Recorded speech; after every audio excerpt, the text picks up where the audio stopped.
Hey, Kate, what did you eat last night? Last night, I took a friend out to a Dutch-Indonesian fusion place for her birthday. Okay. Yeah, it's called, I don't actually know how to pronounce it. I think it's Decay, not Decay, but I'm not sure, because why would you call a restaurant Decay? So Q-U-A-Y, Decay. And we had Gouda dumplings and a lamb duo, so lamb two different ways with Gouda mashed potatoes, green beans with shallot butter, a rice and vegetable with sambal dish with pork belly and pickled cucumber, and a fried egg. Wow. What a selection. How were the dumplings? Oh my gosh. They were unbelievably good. Yeah, that was, we got all that and shared all those things. So yeah, it was absolutely excellent. And it was one of those places, it was sort of higher end. And so the portions were reasonable. And there was a really great sommelier there who helped us with our wine selection and wine pairings. And it was really fun. It was a lovely evening. Oh, that's beautiful. Yeah, it was great. Thank you. How about you? Chipotle. Chipotle's good. I think that's the exact way to say it. Yeah, possibly. And I don't know why. I haven't gone there in so long, but I was just desperate because I was so hungry and there's no other place I could stop. And I just got their big bowl, which has, rice, salad, beans, onion, green peppers, and layered it up with all the salsas and sour cream and got a bag of chips and sat down and, ate the whole thing. There you go. Well, I am actually a fan of Chipotle's in principle, at least because they do have humanely raised meats, is my understanding. So they do, yeah. And a lot of their that. stuff is becoming more and more organic, so they're really making the right move. Yeah. So there we go. So if you're going to go somewhere, I think that's a good one.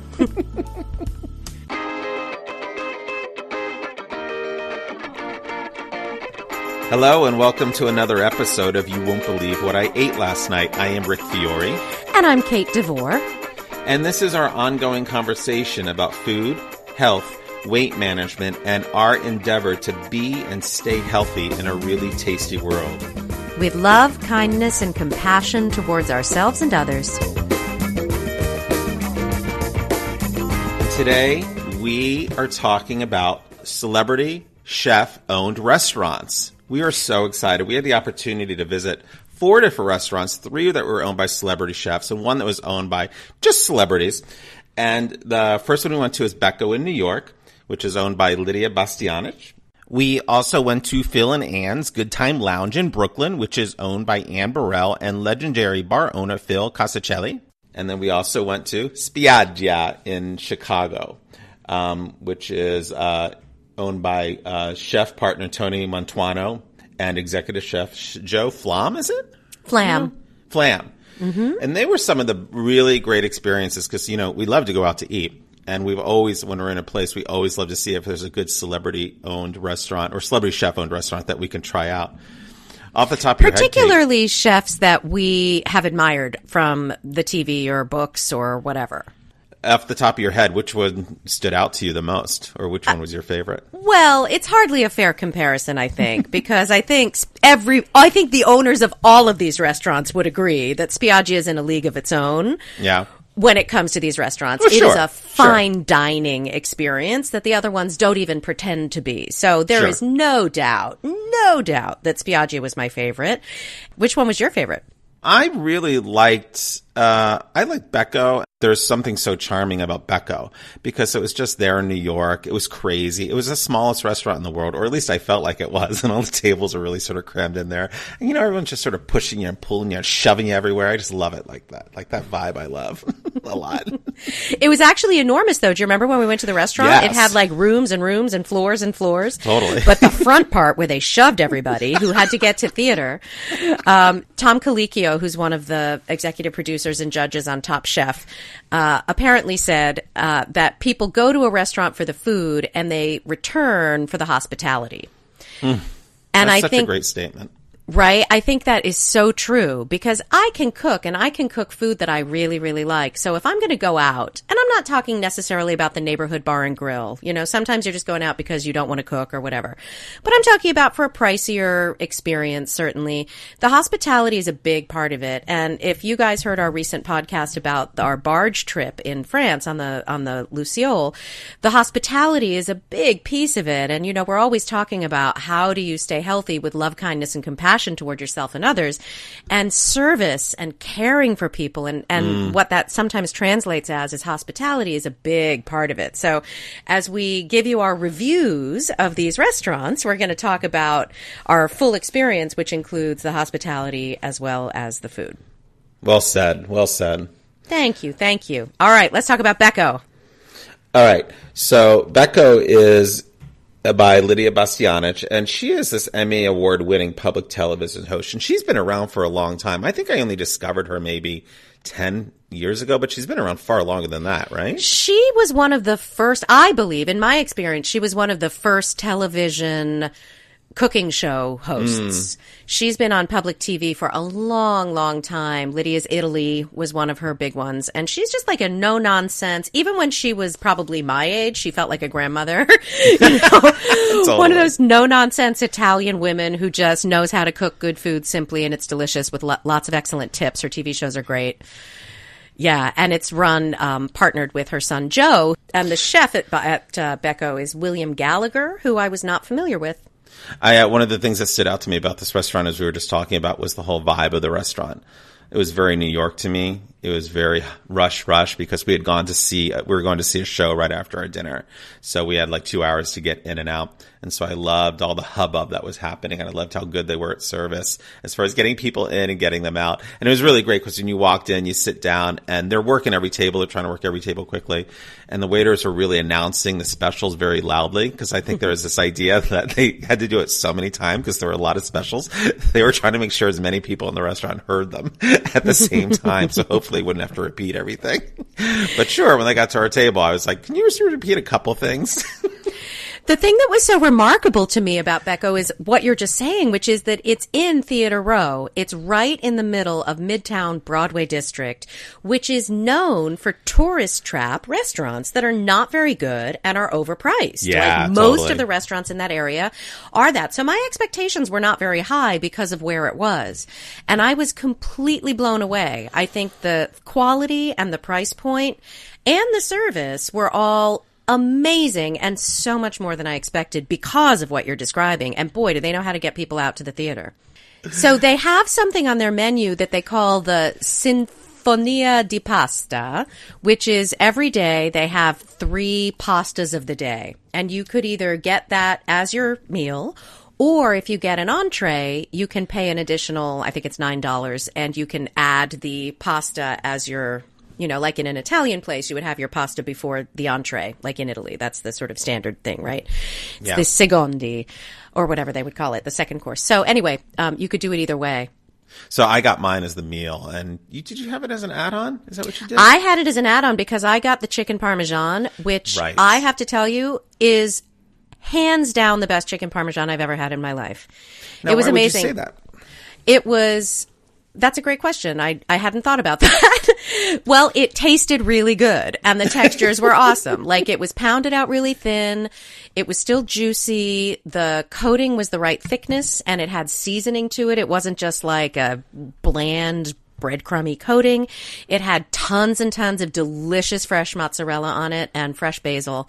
And the texture and the flavor, it was seasoned properly. It was salty enough without being too salty. The tomato flavor stood out.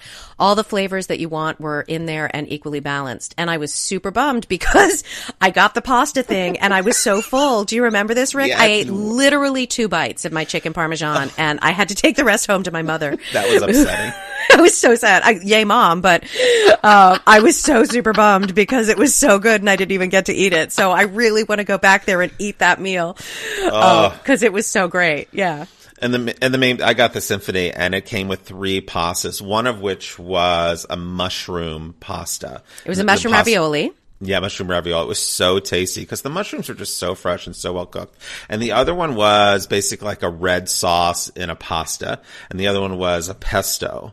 on top of, was that on top of gnocchi? I think that was. You know, I thought it was, but I don't remember for sure because we had a different one because that's the other thing. They had a vegetarian option. So the pesto, I tried your pesto and it was so good. And I can't remember if it was gnocchi or not actually, but all 3 pastas, possibly 4 pastas, were handmade at the restaurant and they were all fresh and they were all different. They had different textures. They were all cooked perfectly. That's what was so amazing, that for all the different shapes and sizes, they really just understood how to cook each pasta shape so wonderfully. And the thing is, they're moving this out pretty quickly, so there's this great advantage that I'm sure everything stays super fresh. But for something that appears to be moving very quickly, and they seem to be producing pretty darn quickly, it was spectacular. And they're walking around with it, refilling people's plates, because if you order it as your main dish, it's unlimited. But if you order it with your dish, it's supposedly not unlimited, but they kept trying to give me more anyway. Because of course, pasta is very cheap for them. They make, it's so smart. It's so smart. Do something that's inexpensive and do it really well for them, Oh my gosh. And they chose pastas that matched the sauces so that the sauce they chose clung to them well. There was a beautiful bolognese, and I don't remember what the types of pasta were, but they were all like different ones. So the sauces stuck, and there was a beautiful classic marinara, and that even I ate the mushroom ravioli, and I don't like mushrooms, but it was that tasty. The sauce was really good, and I tasted Rick's pesto, and it was amazing. So they were all terrific. And they have a huge selection of $29 bottles of wine. Which is quite affordable. That's in a a restaurant is really reasonable. And we got, my favorite kind of wine is sparkling rosé. So we got probably a Prosecco, I don't know, but it was a sparkling rosé, right? And it was delicious. Yeah. And for $29 for the bottle, that's really reasonable. Again, especially for where we were. Yeah. It's totally blown away by that. So great.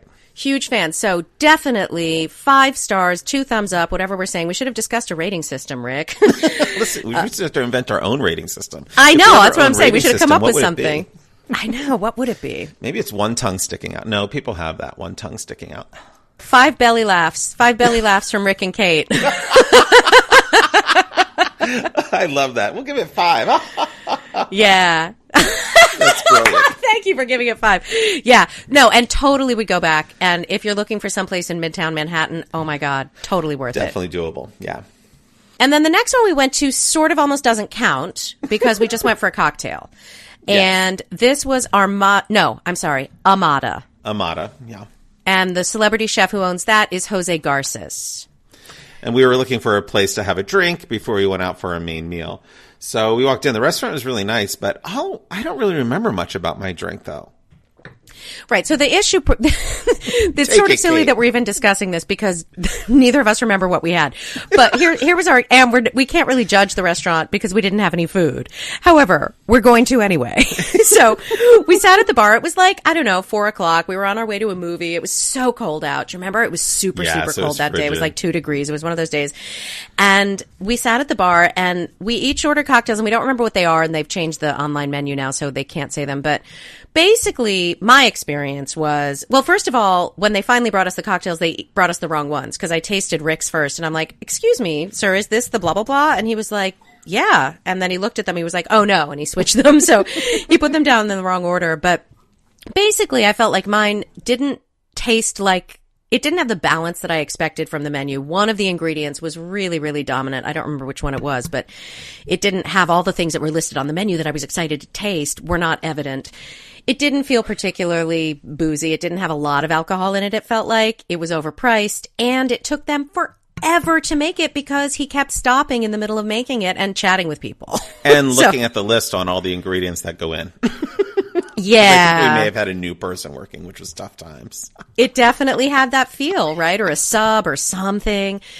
Yeah, so the quality was not that great and the service was really not that great. But that's just sitting at the bar on a weekday afternoon for a drink. So, can't really judge the restaurant on that. But we will. And I'm going to rate it with 1 belly laugh. Ha! Ha!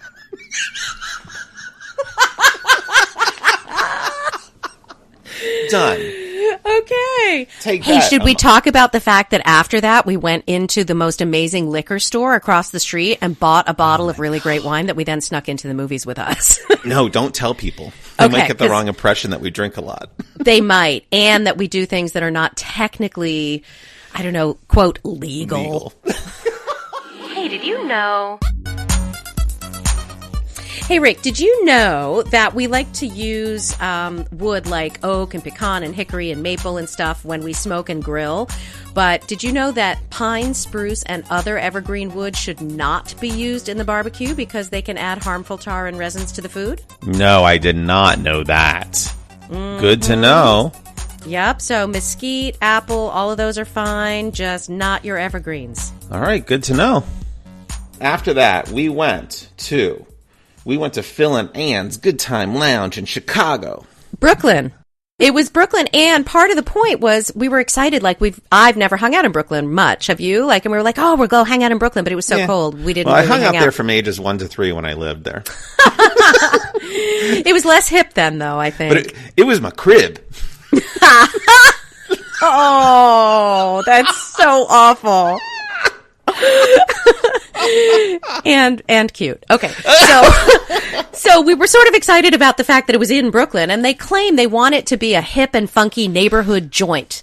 That's what they say on their website. That's what it is. And so I get that they're aiming for a neighborhood vibe, and that's great. So we're like, great, let's go see their neighborhood restaurant. And I love Anne Burrell. She had a show on Food Network called Secrets of a Restaurant Chef, I believe it was called. And she is so good. Wow. Her tips are incredible. Her cooking is really great. You always want to eat her food. I've made some of her recipes. She's so smart. Whenever I see her on all of those things, I'm a huge, huge fan of Anne Burrell.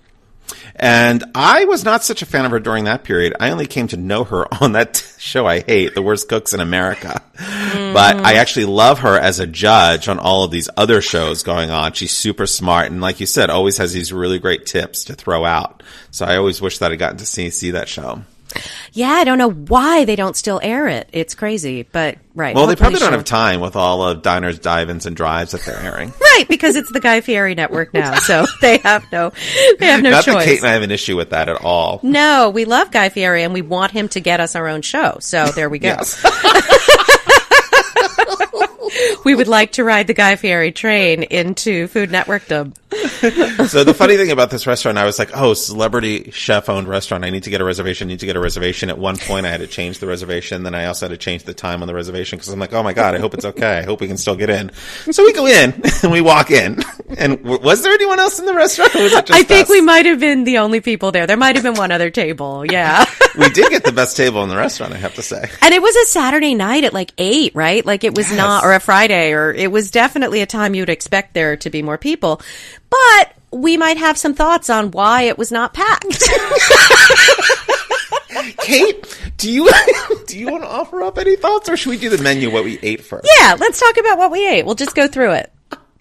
So the first thing we had was the appetizer of Cheeto-crusted fried pickles. Now you hear that, and I'm sure you're thinking, that sounds oh my tasty. God. How amazing does that sound? We must, because Kate likes her Cheeto flavor. I do, even though it kills me every time I eat them. But yes, exactly. I'm obviously allergic to Cheetos, and yet I can't resist. It's like an abusive relationship. I keep going. I can't quit them. So, and I love fried pickles, so I'm like, oh my God, it's the best thing ever. And they were super disappointing, I have to say. The Cheeto flavor wasn't strong.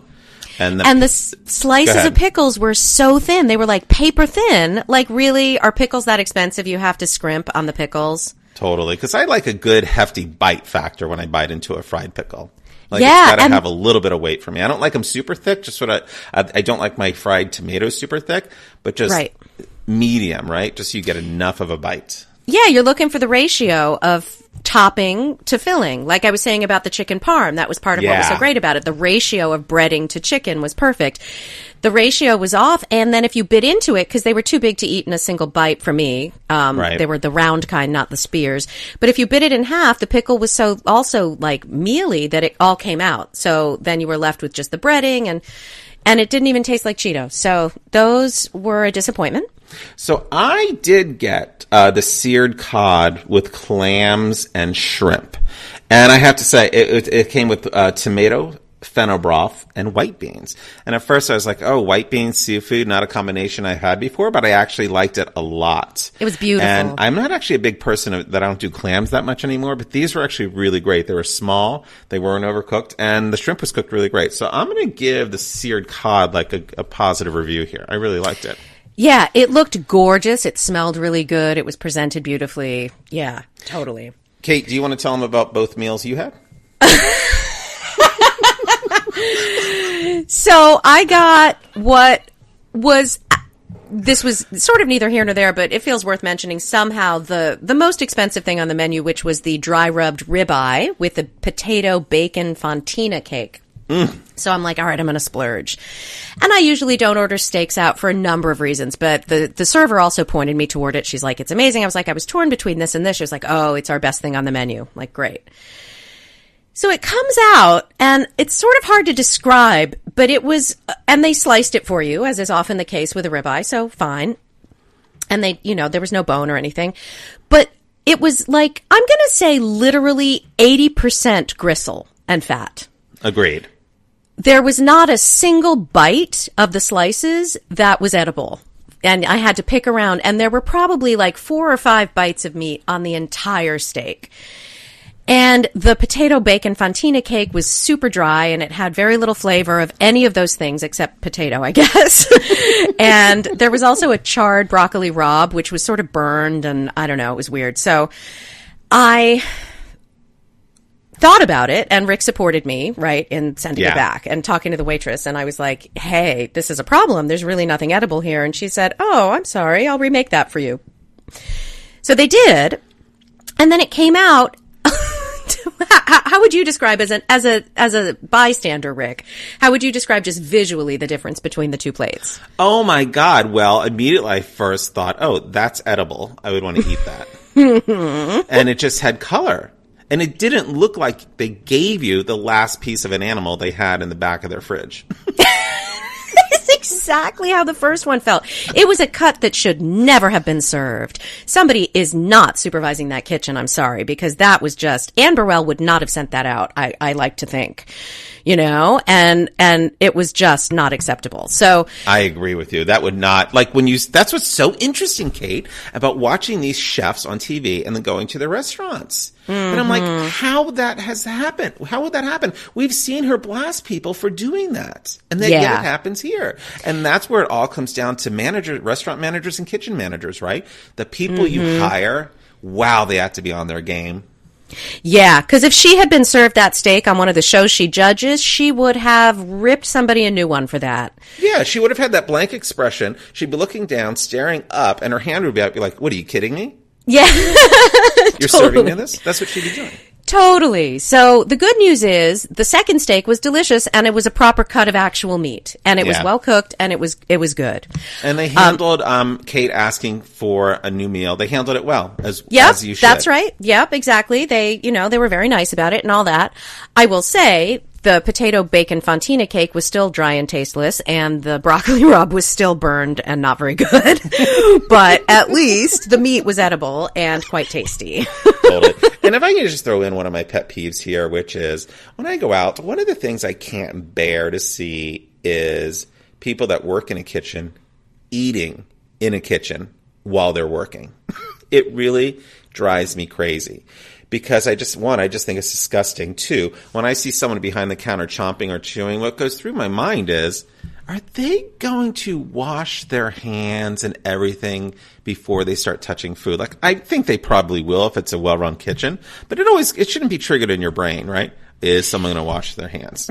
And to clarify, you're not talking about watching a chef taste their food to make sure it's properly cooked or seasoned, right? You're talking about that they're having their meal. They're having their meal, yeah. Right. It's hard enough it was the server at the pass, remember? That was what it was. It was our server standing at the pass with the chef, and they were just standing there together, like having dinner.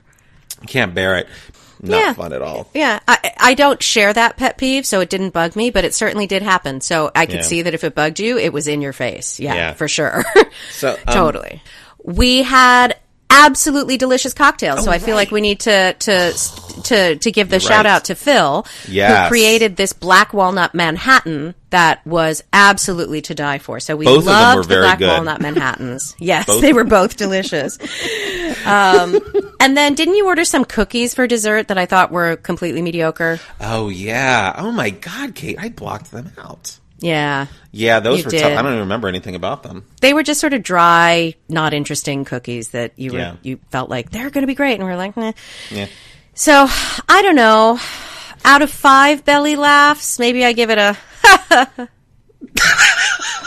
like a 2.5, because it ended up being okay, and they handled it correctly. When they didn't bring out something good. So I give them props for that. But going back to your opening quote, would you go back? No. Yeah. That's the tough part. Would not return. Would not return. Yeah. Wah, wah. So in the spirit of going out to restaurants that are owned by famous people, I thought it would be fun because Kate loves games and quizzes. So I thought it would be fun to give her a little quiz. And what he clarified to me, so when he gives me these quizzes, I certainly don't know the questions ahead of time or anything, because I love games and he knows that, so we're playing. But he did clarify that this is not about celebrity chef-owned restaurants, which is really what the topic is of this podcast. But what the quiz is more about celebrity-owned restaurants, which is, of course, not the same as it being a celebrity chef, which, as someone who is as obsessed with the Food Network as I am, is obviously a completely different thing. All right, Kate. So what I'm going to do here is I'm going to read you descriptions of restaurants that have some clues buried in them as to who the celebrity might be. And it is your goal to sleuth it out. Are you ready? Okay. If this is any kind of celebrity, not a celebrity chef, just a celebrity of any nature. Yes. Okay. All right. I'm ready. Here we go. The first one. This musician power couple opened their upscale Cuban eatery in Miami's Design District, serving everything from croquetas to bocaditos, which are bite-sized sandwiches, to marinated roast pork and sweet plantain breads. Their life was recently turned into a Broadway musical in the summer of 2015. Now, bear in mind, this is also the restaurant 4 years ago that Rick walked out of because he was sat at a table and left alone for 14 minutes. Wow. Now, I have other clues if you need them. Well, I don't know musicians very well, so I'm probably going to need the clues, and I'm afraid that I'm not going to even know them. But wait, is it Gloria Estefan? Yes, totally. Is it the one Cuban musician that I know? Because America can only handle one or maybe two successful Cuban musicians. It's like Trivial Pursuit. If you know one of that thing, it's probably that thing. Yeah. Too good. So they own the Estefan Kitchen. And I went there one time, and I was really excited, even though it's very meat-heavy. They had all this other stuff. And I literally went in, was seated, and sat there forever before anyone came over. Gloria? Come on, Tom Colicchio would not approve. Totally. They got me on my feet and out the restaurant. I turned the beat around and congoed all the way out. Turn the Rick around. Yeah, baby. Get out of the restaurant. Okay, number 2. Okay. This actress turned her passion for popcorn into a Paris shop serving gourmet flavors of the savory snack. Truffle Parmesan, Canadian maple, and cheddar are a few of the varieties available. She opened it with her French husband. She is considered one of the most beautiful actresses in Hollywood, and at some point you may have seen her with a pearl earring. I understand the reference to the pearl earring, but I cannot think of her name. If you cannot remember a girl with a pearl earring, you may have found her lost in translation. Yeah, I can picture her face, but I'm not going to come up with her name. That's good enough. I think you win, Scarlett Johansson. Right. You know what? That's not even who I was thinking. Was that her in Her? Did she do that voiceover in Her? She was the voice in Her. Oh, her voice drives me crazy. So you'd think I would have remembered that. Okay. Thank you. All right. I fail. Okay. Now, this musician and his wife wanted to create a community where diners pay if they can. Unlike at a standard soup kitchen, diners of all socioeconomic backgrounds sit together at communal tables as the restaurant serves both paying customers and those in need. All the ingredients used in the menu, they include comfort food and homemade, like salmon and homemade jalapeno cornbread, spinach rice. They're sourced within 5 miles. It's in New Jersey. And when this famous singer is not touring the country as the frontman of one of America's top rock and roll bands, you might find him living on a prayer. Oh, that changed it, because I was going to go with Springsteen, but now it's not Springsteen, it's Bon Jovi? Very good. Yes. I am so delighted by that. I had no idea about that. It made me cry.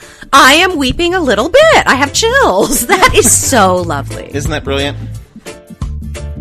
Along these lines, we went to a celebrity sort of owned restaurant as well, which is like a bonus before we get to Spiaggia, which, is its own thing. Yeah. We went to a steakhouse here called RPM meaning in Chicago. Yeah. Which is co-owned by the Let Us Entertain You group, which I think is nationwide, right? Yes. Well, at least it's here. I know it's in Chicago and DC. Yeah. Yeah. And Las Vegas. And it's Bill Rancic, I guess, maybe, and his wife, Giuliana Rancic. Yeah, I don't know if it's both of them or just Bill, but so they have partnered with them to create this steakhouse.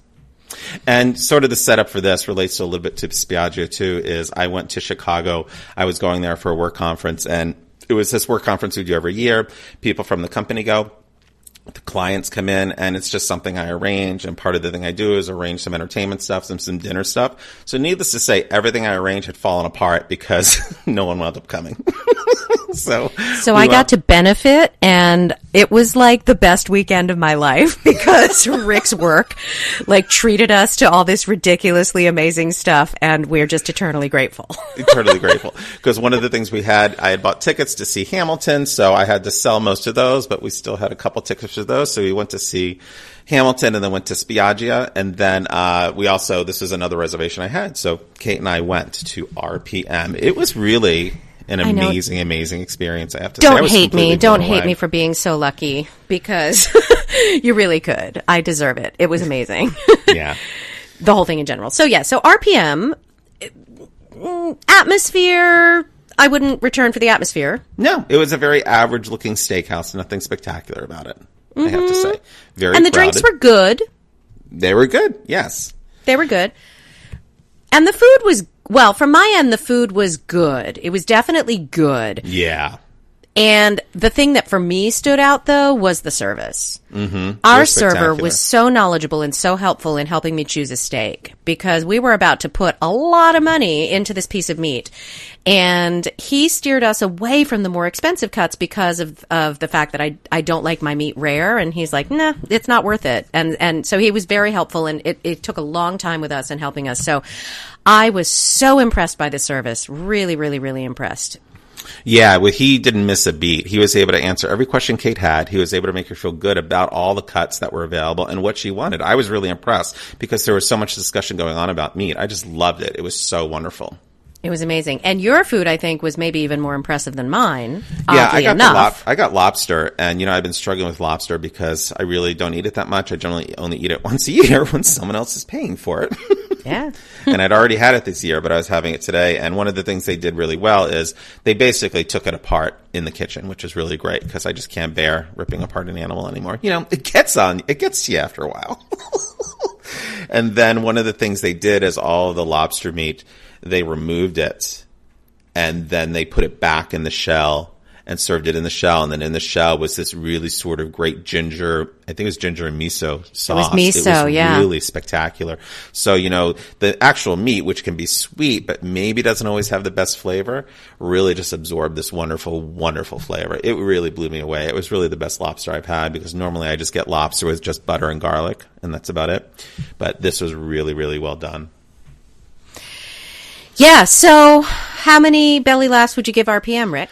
I'm going to go. Ooh, yeah. Okay. I'm going to go 3.5.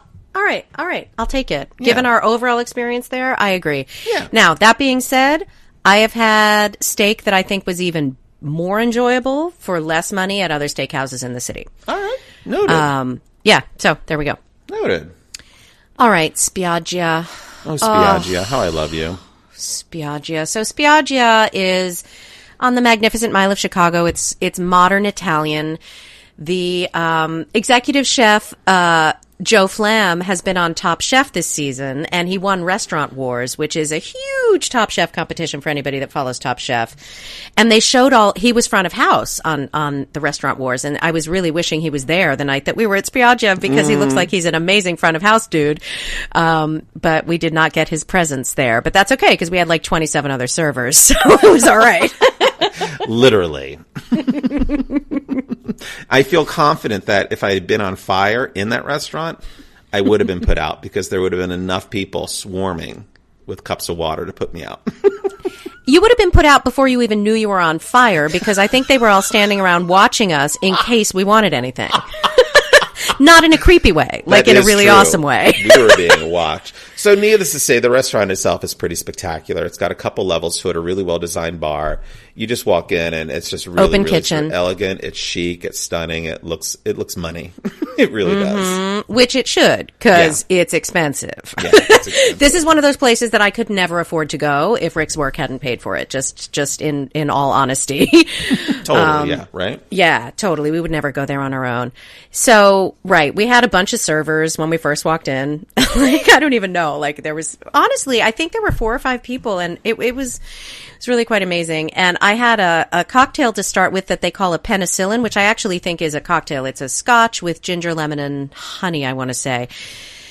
And the balance of the flavors was amazing. It had a giant ice cube in it that had Spiaggia like imprinted on it. It was obviously in the ice cube molds, which I know, like anybody can do that, but it still was super fun. Fantastic. It was super fancy, and it was like the best cocktail like that I've ever had. It was so delicious.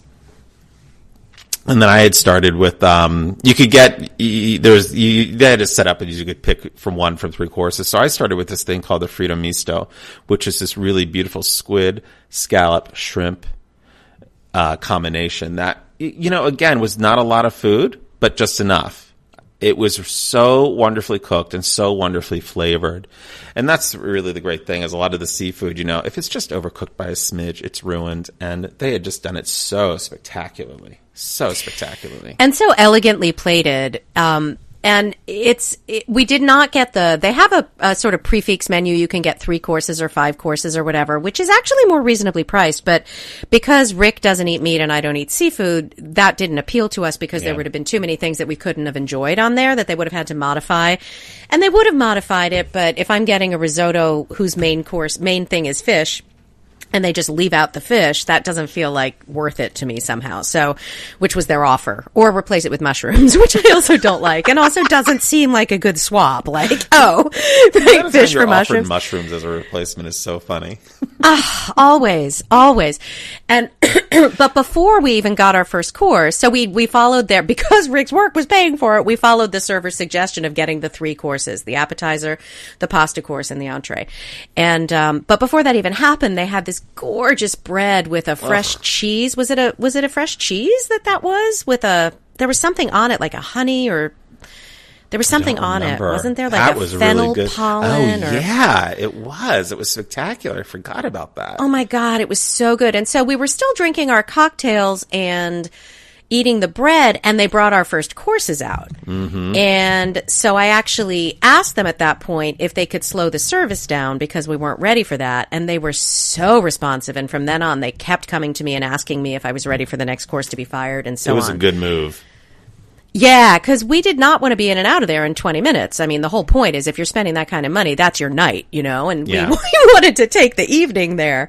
And they weren't busy. It was a weeknight, right? No, it was a Sunday, but still, they weren't busy. But I think it's just that you were saying the American sensibility of get you in and out. Yeah. So they were wonderful, though. So it moved quickly, but then as soon as I mentioned it, they were on it, and they wanted to make sure that they didn't, do it again. And so my first course was what they called the carrots. So it was carrots a bunch of ways with this amazing sun-dried tomato pesto and hazelnuts and Parmesan, and they had it was carrots 3 ways. I don't remember what the ways were, but it was completely delicious. So that's what I had when Rick had his Frito Misto. They looked so great. And I tried a couple of your carrots. It was so wonderful. You did. And you're just thinking, how can carrots be that interesting? Right. And who would think to put hazelnuts with carrots? Not I, Kate. people, I suppose. But yes, chefs. Chefs would be the answer. Tony Mantuano. Yes, Flamm. well, I'm guessing Joe Flamm, because Flamm. his role has to be that he creates the dishes, right? If he's Right. the executive chef. He's not the chef. Yeah. And then the next meal, I had gnocchi. I had black truffle, a gnocchi with black truffle, ricotta, Parmigiano Reggiano. Let me tell you something. And they bring you the gnocchi, and then they come by, and then they shave the truffle on top of your gnocchi. And it's just not like one shave or two shaves. Like, they give you the black truffle. It was so wonderful and so tasty. It was golden. I have to say one of my favorite gnocchis because of the black truffle. And I'm iffy about truffle because, I don't like mushrooms, but I actually like truffle more than mushroom. So I don't not like truffle in the same way that I don't like mushroom. So, but the gnocchi I purposefully picked one off his plate that had only a teeny bit of truffle on it, but just the gnocchi itself and the creamy sauce was still one of the best gnocchis I've ever had. Yeah. So it was absolutely gorgeous. It did what gnocchi's supposed to do, which was melt. In your mouth, baby. In your mouth. Creamy and it was rich. Mm-hmm. And then my second course was my pasta course was the strozza preti, which was this sort of, I'm doing a thing with my fingers. It was like a rolled, twisted pasta thing with a white bolognese with Parmesan and thyme and a bunch of other stuff. And I've never had a white bolognese before. So it didn't have tomato in it. It was some kind of white sauce. And it was one of my favorite pasta dishes I've ever eaten. Of the whole meal, that's the thing, actually, that stands out to me the most. That was my favorite part of the entire meal, was that dish. But unfortunately, by then, I was already full from the bread. From the bread and the carrots. And so I took half my pasta home, but then we had our entire entrees yet to come. Because, of course, we also had a bottle of lovely wine. Yeah. For my entree, I had picked another dish which they call the Bucatini 1985. It's saffron, honey, truffle, and caviar. On bucatini pasta. Yeah. Oh my God. Let me tell you something.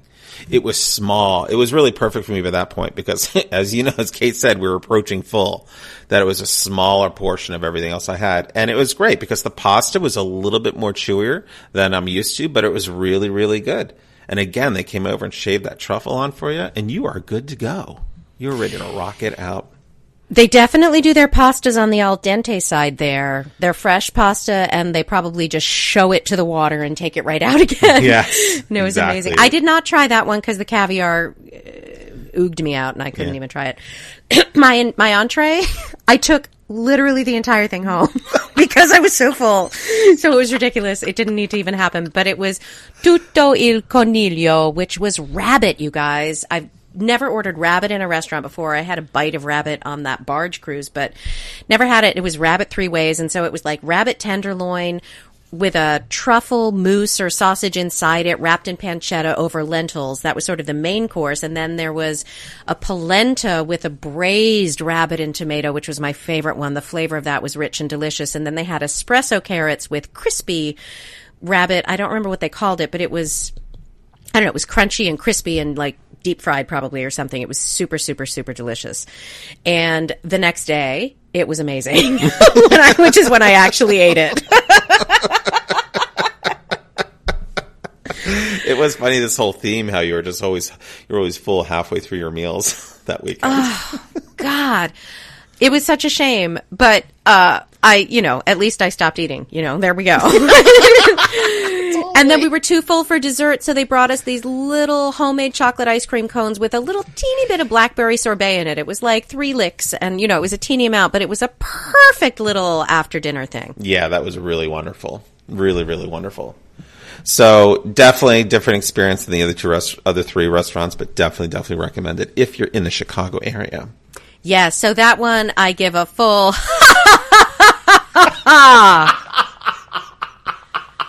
See, so does Rick. Oh, God. So we want to know about your celebrity restaurant experiences. Where have you been? Where do you recommend? Where do you not recommend? Particularly celebrity chef restaurants, but really any celebrity restaurants we're interested in hearing. This is such a huge trend now that even people that are on these smaller shows, Chopped or Beat Bobby Flay, they sort of really sometimes market it into, not Bobby Flay so much, but other food competition shows, they really market it into making their own restaurant, or they already have one. So we'd love to know any of the experience you have with any of these people. It'd be great. Yeah, those people are already chefs, and so hopefully it propels them into something more prominent. So let us know on our Facebook page. You won't believe what I ate. And as always, email us at at gmail.com. Follow us on YouTube and iTunes and Instagram. SoundCloud and Stitcher. And as always, we thank you so much for listening. Talk to you soon.